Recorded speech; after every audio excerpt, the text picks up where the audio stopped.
पुणे शहरातील विजय टॉकीज समोरील राघवेंद्र मठामध्ये आराधना महोत्सव धार्मिक उपक्रमात पार पडला. अनेक भाविक त्यावेळी उपस्थित होते.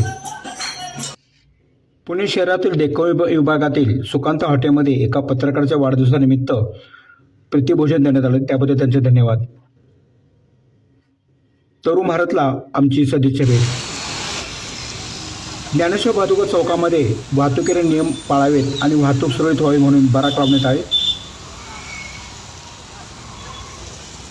पण बराकाच्या बाजूला केळीवाल्यांची गाडी अतिक्रमण मध्येतून उचलली होती. तरी त्यांनी परत एकदा तिथं केळीचे छोटंसं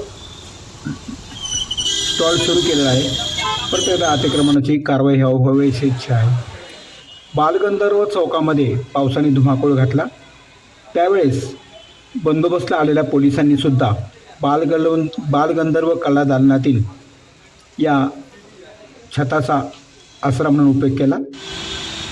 बालगंधर्व चौकामध्ये एका बाजूने वाहतूक पूर्णपणे तुडुंब भरली होती. पावसाचा जोरही कायम होता.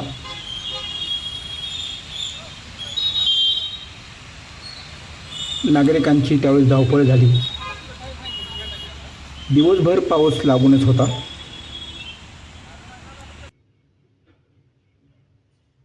विजय टॉकीज समोर राघवेंद्र मठामध्ये धार्मिक उपक्रम उत्साहात पार पडले.